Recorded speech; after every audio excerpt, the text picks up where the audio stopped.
Nous restons dans l'éducation, dans un tout autre domaine, malgré le bon fonctionnement des feux de signalisation et la présence des passages cloutés dans les routes de la région de l'Ouest. Les usagers de la route de la région brillent par leur désobéissance au code de la route.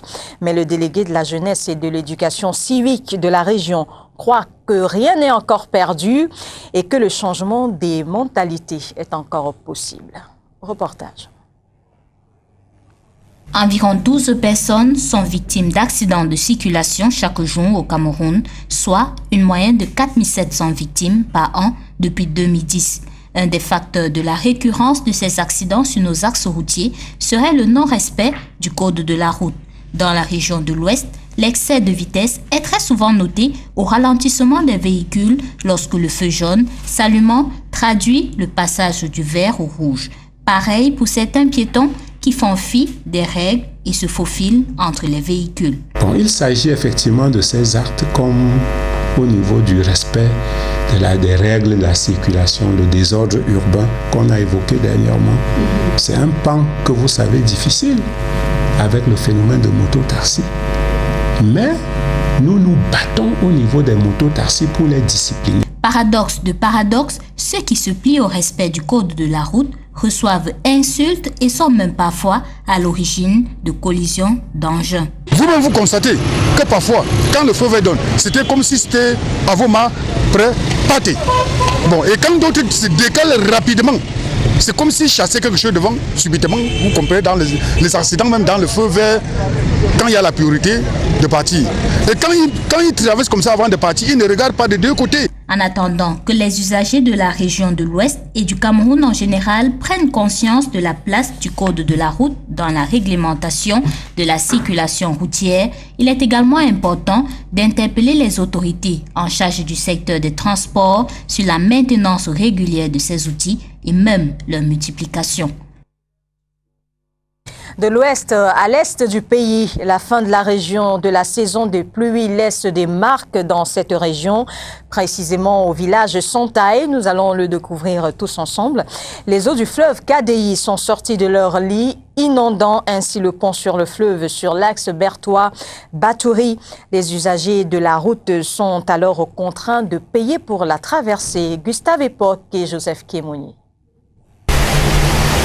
Nous sommes au village Sandai, à 5 km de la ville de Batouri, région de l'Est. Ici, la saison des pluies a choisi de laisser des séquelles inoubliables aux usagers de l'axe Berthois-Batouri. Suite aux récentes pluies diluviennes tombées dans cette localité, les eaux du fleuve KDI sont sorties de leurs réserves. Le pont vieillissant sur ce fleuve est inondé et il est impossible de traverser. Gros porteurs, véhicules de transport en commun et privés sont ainsi immobilisés des deux côtés. Pour traverser cette inondation, j'ai suivi les conseils des jeunes du village qui m'ont dit qu'ils pouvaient pousser mon véhicule jusqu'à la traversée des eaux. Une façon pour moi d'interpeller le gouvernement pour prendre à cœur les problèmes environnementaux.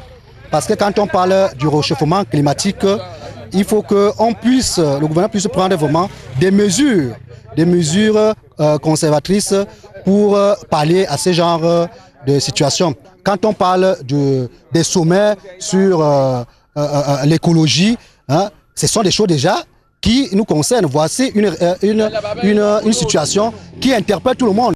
Face à cette catastrophe naturelle, les voyageurs impuissants sont plutôt aux abois, prêts à écraser quelques larmes au regard des dommages énormes. Le tarif, c'est 5 000 francs.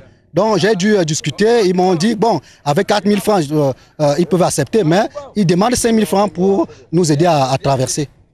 Entre-temps, cette situation ne fait pas que des malheureux. En attendant que la situation soit rétablie naturellement, les villageois aident les voyageurs à traverser moyennant quelques pièces. Traverser une personne sur la pirogue, c'est 1000 francs. Pour l'heure, les populations de la KDI ne peuvent avoir accès direct à la ville de Berthois qu'en passant par Dimako dans le Oignon.